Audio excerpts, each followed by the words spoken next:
continuación, el ingeniero Héctor Balbuena Pavón nos va a hablar sobre por qué decir no al nuevo aeropuerto. Bueno, le damos la más cordial bienvenida.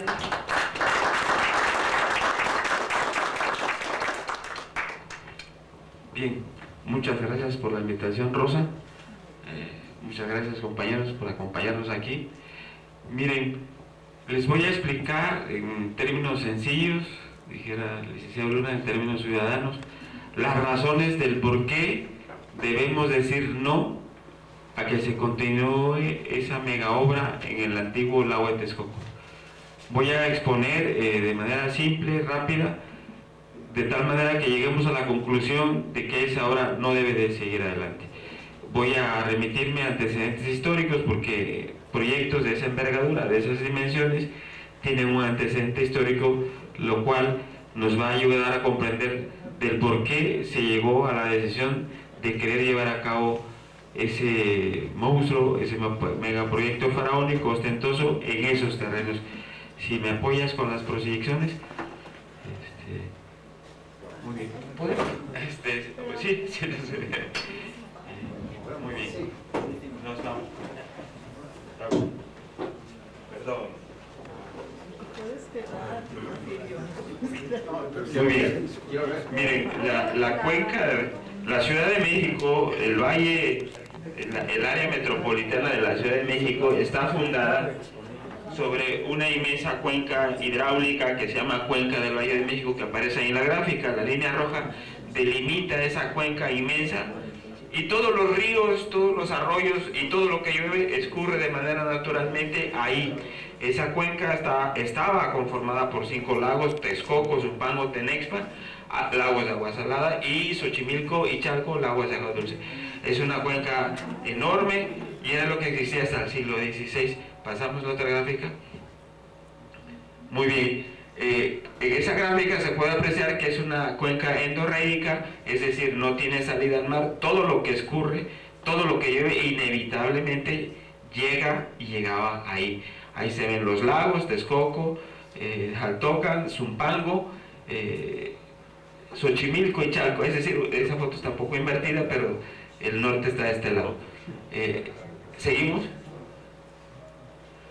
En 1976, de esa inmensa cuenca que ya vieron, era lo que nos quedaba, parte del antiguo lago de Texcoco, ex lago de Texcoco, es lo que nos queda ahí. Arribita, al noroeste, está el aeropuerto Benito Juárez, el Peñón de los Baños y el Zócalo. Es una referencia, si la interpretamos, las cordilleras, montañas, volcanes que nos rodean, es una inmensa cazuela natural, un inmenso caso donde todo lo que llueva, todo lo que escurra, va a llegar a ese terreno ahí. Durante miles, millones de años, la lluvia estuvo erosionando esas montañas, estuvo llevando los limos, las arcillas, y las depositó ahí. En ese lago, estudios de la Comisión Nacional del Agua nos dice que tenemos 80 metros de espesor de arcilla expansiva. Los que nos dedicamos a construir evitamos ese tipo de material porque no podemos construir nada sobre él, y si lo llegásemos a construir tendríamos dos situaciones: procedimientos constructivos muy caros, pero que no nos garantizan que lo que esté arriba, que construimos arriba, no se vaya a caer. Esas eran las razones. Ese es un criterio que la autoridad actual debió haber considerado al momento de decidir la toma de decisión para llevar a cabo ese terreno. Es el terreno más bajo, la cota topográfica de lo que fuese el lago, la parte más profunda, y inevitablemente todo lo que lleve ahí, y el suelo es un suelo arcilloso muy peligroso para la construcción. Continuamos, la que sigue. Y llegamos a la década de los 60. La ciudad creció hacia el oriente, principalmente de la Ciudad de México, Estado de México, y se empiezan a poblar Nezahualcóyotl, Iztapalapa, Iztacalco, Los Reyes, Texcoco, Acolman. La mancha urbana empieza a tapar lo que fueron los terrenos, esos llanos inmensos de ese antiguo lago de Texcoco. Al edificar, al taponar de manera artificial con calles y construcciones, ya el agua de lluvia ya no se filtraba y se generaban problemas muy serios de inundaciones en esos años 60, 70. el gobierno federal decide ponerle una solución y crea la dependencia Lago de Texcoco, Comisión del Lago de Texcoco, encabezada por el doctor ingeniero civil Nabor Carrillo, y ellos llegan a la conclusión e interpretan mediante un estudio, mediante un proyecto que se llama Lago de Texcoco, que es un proyecto oficial, que esos terrenos no servían más que otra cosa para que fueran lagos.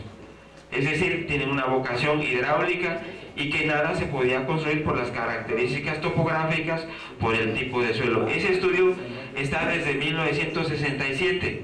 Al ser una dependencia federal, la autoridad federal lo conoce y sabe. Más sin embargo, pues creo que no le hicieron mucho caso, ¿verdad? En 1971 se termina de construir ese vaso regulador, ese lago artificial, que es el lago Nabor Carrillo, que tiene 1000 hectáreas de las 10.000 que el gobierno federal compró en los 60 para hacer esa una reserva ecológica, un lago, una reserva hidráulica territorial. Así se concibió, el gobierno compró, adquirió, nacionalizó, expropió un total de terreno de 10.000 hectáreas. De esas 10.000 nada más se trabajaron 1.000, que es lo que se ve en la gráfica. Ese lago tiene una capacidad de almacenamiento de 30 millones de metros cúbicos. ¿Para qué sirve ese lago? Bueno, ya lo explicó el compañero Luna, es un espacio donde llegan las aves migratorias, hacen escala o anidan ahí, pasan el invierno, es decir, se genera un entorno ecológico con el área vecina de la zona urbana.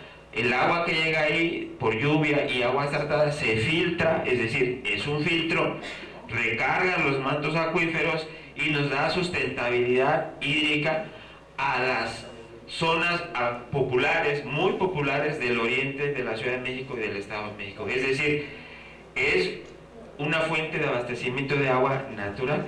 Ustedes saben que el Valle de México, su fuente principal de abastecimiento es a través de pozos de agua. El 60% del agua que consumimos viene de pozos de agua y viene de esa zona porque es ahí donde se recargan los mantos acuíferos. A esa conclusión llegó el doctor Nabor Carrillo en los 60 y la recomendación que dio que esos terrenos se volvieran lagos. Muy bien, de esos 10.000 nada más se trabajaron 1.000. Un poquito más, seguimos con la gráfica. Ese es el aeropuerto Benito Juárez, tiene 2 pistas, 2 terminales. Actualmente el principal argumento de esta autoridad actual argumenta que ese aeropuerto tiene una saturación y en consecuencia de ahí surge toda esta historia que se necesita construir todo el aeropuerto. ¿Es una verdad a media? Sí y no, porque los que hemos utilizado el aeropuerto en las mañanas vemos que hay una inmensa demanda, o sea, se está saturado al 100%, pero de 10 a 6 de la tarde como que regresa una calma y de 6 de la tarde otra vez se presenta una demanda que rebasa el 100%, es decir, este aeropuerto, el Benito Juárez, tiene una operación de picos. De 6 de la mañana llega a su máximo, de Quirina a las 10 de la mañana se normaliza y de 6 de la tarde otra vez. Es una operación de picos que, si bien sí satura el aeropuerto, pero no es permanente a las 24 horas. El criterio se le recomendó en 1989, en ese tiempo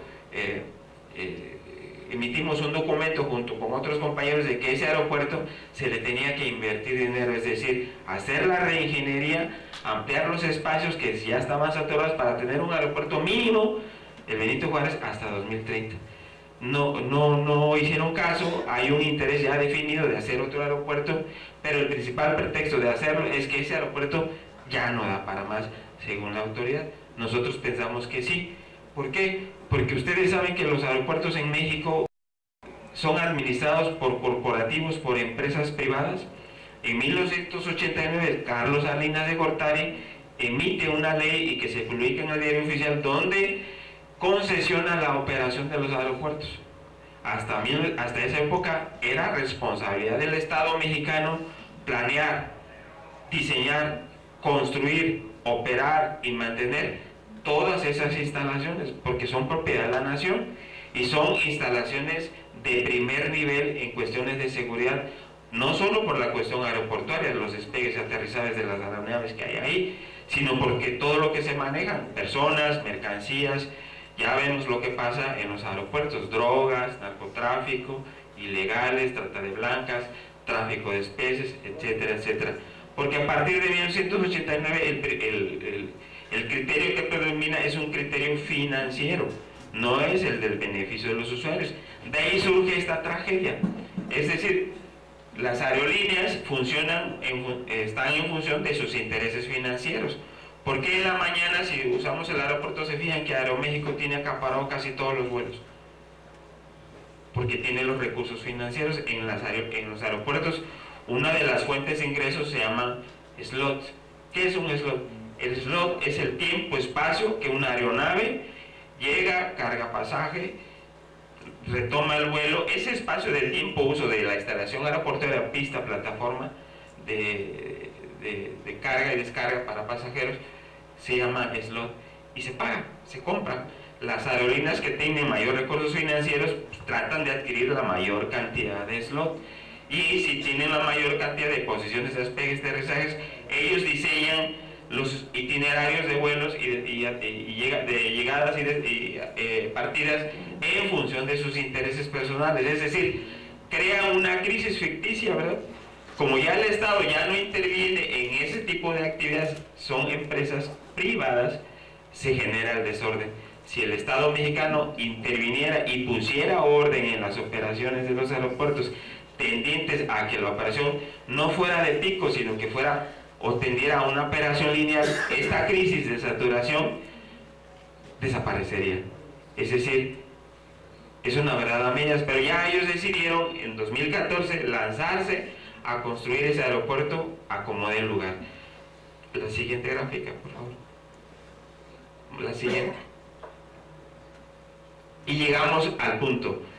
El aeropuerto Benito Juárez ocupa una extensión de 770 hectáreas, el Benito Juárez. Y a 5 kilómetros de ese aeropuerto, al noreste, está el nuevo aeropuerto que se está construyendo en el vaso de Texcoco, la parte más baja de ese lago, la parte donde el suelo arcilloso es más profundo y donde todavía siguen siendo humedales, siguen siendo pantanos. Ellos, de esas 10.000 hectáreas, el gobierno federal, porque son terrenos federales, se adjudica 5.000 hectáreas. Vean la desproporción. El Benito Juárez tiene 700 hectáreas y para ese proyecto el gobierno agarra de la Reserva Federal, que se planeó en los años 60, que fuera un lago, se adjudica 5.000 hectáreas para ese proyecto. ¿Por qué ahí? ¿Por qué no lo hicimos en Atenco en el 2001? Porque ya lo describió el compañero Adán, lo que generó inconformidad social de los pobladores, de los comuneros de ahí, porque sabían que ese proyecto no les iba a beneficiar a sus pueblos. Se generó el descontento, hubo represión y la autoridad en ese tiempo, encabezada por Fox, cancela el proyecto y dice, se para, y lo único que hace amplía la Terminal 2 para darle un poquito de aire a la Terminal. Pero llega este actual presidente, Enrique Peña Nieto, que él era el gobernador del Estado de México en esa época cuando se dio la represión, cuando Fox quiso hacer, y él dice, yo sí lo hago. ¿Por qué decide hacerlo así? Porque este proyecto, este gobierno traía y trae en su concepción de gobierno de hacer negocio con todo lo que se puede hacer negocio. Las reformas energéticas, laborales, educativas, financieras, etcétera, etcétera, se les dieron todos a través del Pacto por México en 2012, 2013, y en 2014 ya con esas reformas en el bolsillo, dicen, ahora sí, vamos con lo bueno, el proyecto del nuevo aeropuerto, y se lanzan haciendo ese proyecto ahí porque ya se les había dado todo prácticamente todo, se habían privatizado Pemex, la Comisión Federal y todo lo demás. ¿Por qué no hacer un aeropuerto? ¿Por qué ahí? Porque del periodo que se dio la represión en el Estado de México, cuando él era gobernador, al 2014, estuvieron haciendo compra hormiga a través de la Conagua, a través de la Comisión Federal, a través de dependencia federal y de terceros, y tienen adquirido gran parte del oriente y nororiente. Los terrenos aledaños colindantes al aeropuerto están destinados a un megaproyecto inmobiliario que se llama Aerometrópoli, ¿sí? Vean Genaro Villamil y vean a Salvador García Soto de Columna Universal, narra perfectamente que el proyecto Ancla, lo que justifica hacer ese aeropuerto ahí, es un gran meganegocio inmobiliario alrededor de $200.000 millones ahí. Es decir, se genera el aeropuerto no por accidente ni por coincidencia, ya hay una necesidad planteada previamente establecida de hacer un desarrollo inmobiliario, y el proyecto del aeropuerto es la justificación. Ustedes van a un centro comercial, una gran plaza, y siempre hay tiendas muy grandes, le llamamos tiendas ancla, y alrededor hay otros espacios comerciales que es la tienda ancla, es la justificación de ir a ese centro comercial, y lo demás gira alrededor de él. Es lo mismo este criterio. El aeropuerto, el proyecto nuevo que están haciendo en Texcoco, es el proyecto acá para un proyecto inmobiliario mucho mayor. De ahí la necesidad y lo que estamos viendo en medios de decir que este proyecto es lo máximo que le puede suceder a México, y que si no se lleva a cabo entraríamos en crisis, los mercados nos castigarían, los calificadores nos darían una calificación de riesgo de inversión negativa, etcétera, etcétera. O sea, un panorama negro con la intención de confundir y, o sobre todo, de manera malintencionada, no informar lo verdaderamente, lo real que está pasando ahí. ¿Qué está pasando ahí? Si ese proyecto se lleva a cabo, y de ahí son las razones del no construir ese aeropuerto ahí, primero, ese proyecto, esa construcción, esa obra, va a pasar dos razones desde el punto de vista técnico. Uno, si no se hunde por el tipo de suelo, los asentamientos son diferenciales ahí. ¿Qué es un asentamiento diferencial? Es cuando un edificio se hunde 1 metro de aquel lado y de este lado se hunde 50 centímetros. Si fuera un hundimiento estándar, igual, digamos que sería controlable, pero los asentamientos son diferenciales por el tipo de suelo. Y si no se hunde, se va a inundar, porque tarde o temprano todo lo que llueve y escurre aquí en esta cuenca, lo que fuese el agua, el punto más bajo es ahí. Hagan un experimento en su casa, echen una cubeta de agua en el patio, y hacia dónde va a escurrir el agua, siempre hacia la parte de... Es lo mismo que va a suceder. Esa es la parte técnica. Observamos que las pistas de ese aeropuerto, y les voy a pasar un video ya para cerrar mi intervención, están orientadas prácticamente norte-sur, perpendicular a las pistas del Benito Juárez. Es decir, de manera... Las pistas del Benito Juárez están en esta dirección, como está esta flecha. Igual de la Santa Lucía, son paralelas las pistas. Y las de Benito Juárez están alineadas a la parte más larga del terreno. Es decir, casi son perpendiculares a estas, ¿verdad? Si pasamos la otra gráfica, la que sigue, la que sigue, la que sigue, ahí. Esta es la pista de Santa Lucía, y aquí están las pistas, perdón que me crucé, aquí están las pistas del Benito Juárez. Si las trasladáramos con una escuadra, prácticamente son paralelas. Estas, las de aquí, las están construyendo en este sentido. De ahí surge el argumento que tanto han mencionado en medios, de que si Santa Lucía y el Benito Juárez funciona, y funciona, el que están construyendo, se genera interferencia aérea, había riesgo de colisión en el espacio aéreo operacional de ambos aeropuertos, chocarían los aviones. Eso es mentira, porque este aeropuerto, el Santa Lucía y el Benito Juárez, han operado más de 60 años y no ha habido, hasta el momento que sepamos de manera oficial, un accidente aéreo. Las pistas que ellos están alineando así de norte a sur tienen dos intenciones: cancelar la operación del Santa Lucía y el Benito Juárez, ¿sí? Anularlos, porque es un riesgo según ellos, ¿sí? Si estos operan aquí, había una interferencia ahí y había riesgo de accidentes. Pero ¿por qué no la sembraron, como dice la norma o el criterio básico de diseño de aeropuertos en el anexo 14 de la OASI? Si regresamos un poquito hacia atrás, el criterio básico de diseño de un aeropuerto, el primero es orientar las pistas en función de los vientos dominantes. ¿Qué es un viento dominante? Es el viento que ocurre con mayor velocidad, con mayor frecuencia en la misma dirección. Ese es un viento dominante, y ese es el primer criterio, más para atrás, para diseñar una pista y orientarla en función de ese viento. Un poquito más atrás, ok. Estas pistas están orientadas de norte a sur, contrarias a las del Benito Juárez y a las de Tecámac. O sea, el viento dominante, hay registros en el Servicio de Navegación en el Espacio Aéreo Mexicano, en el CENIAM, que depende de la SST, donde tenemos registros que los vientos normalmente en este espacio, en este inmenso valle, siempre han soplado de noreste a sureste, noreste a sureste, es decir, más o menos de oriente a poniente, para que nos demos una idea, de oriente a poniente. Y estas prácticamente más o menos están orientadas de norte a sur. ¿Por qué las orientaron contrario a lo que los otros aeropuertos están? Porque no les da el terreno. No les da el terreno, si las sembraban de acuerdo, no les caben las pistas, son casi 4.000 metros las pistas y el terreno en la parte más larga tiene 2.900.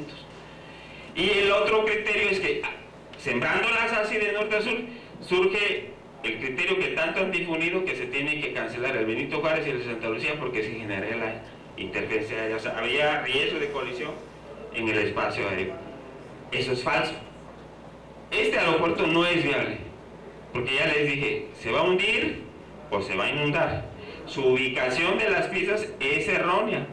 Desde que se concibió ese proyecto no se debió haber sembrado ahí, por el tipo de suelo. Se ve las características del terreno, los niveles topográficos, los escurrimientos, y nunca se debió haber sembrado ahí. ¿Pero por qué lo sembraron? Porque ellos ya tenían planeado que este proyecto viene junto con, pegado con otro proyecto inmobiliario. Es decir, hay una razón de hacerlo ahí, de ahí surge toda la necesidad. ¿Tenemos alternativas? Claro que sí. Tenemos terrenos en Santa Lucía, 3.000 hectáreas. La base aérea de Santa Lucía no ocupa más de 500 hectáreas. El aeropuerto del Benito Juárez, el actual, son 770 hectáreas. ¿Hay terreno suficiente en Santa Lucía para hacer otro aeropuerto? Sí.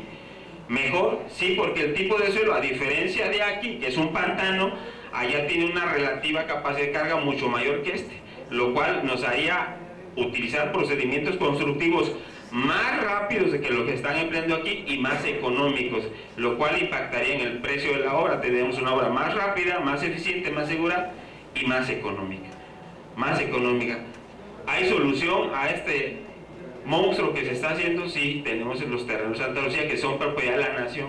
¿La base aérea podría seguir funcionando? Sí, porque el espacio que tiene la pista, la base aérea, hay una norma en la norma técnica del OASIS, debemos dejar 1.500 metros de separación entre pistas y pistas, y tenemos suficiente terreno para que ellos sigan operando y el aeropuerto comercial que se va a destinar ahí opere sin ninguna ofensa. Es decir, hay alternativas más económicas, más viables, más amigables con el medio ambiente que esta.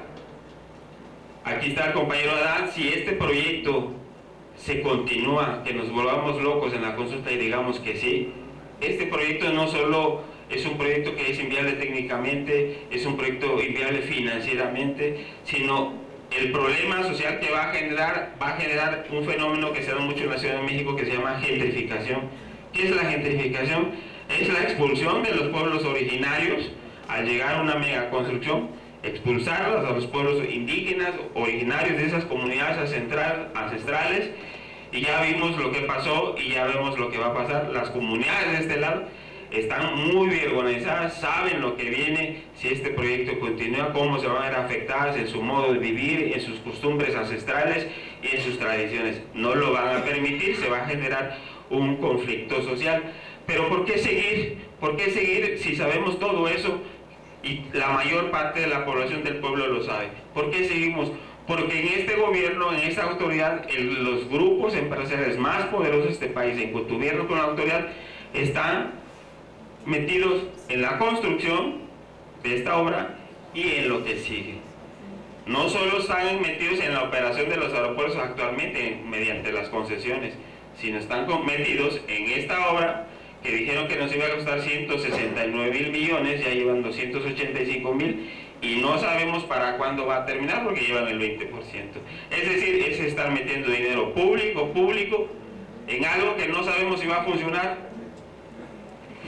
en algo que no sabemos si va a ser viable, porque suponiendo que se termine el mantenimiento va a ser carísimo porque esas pistas se van a estar hundiendo a cada rato. Al rato vamos a tener un elefante blanco que ellos van a decir, ahí te lo dejo, como hicieron con las autopistas, ahí te lo dejo como dijeron con los ingenios azucareros, y ahí te lo dejo como hicieron con los bancos. Va a haber un aeroproa igual a un FOA-PROA, a un rescate carretero, un rescate azucarero. Es decir, es inviable por todos lados. De ahí las razones que debemos decir no a este aeropuerto y sí al lago de Texcoco. Muchas gracias.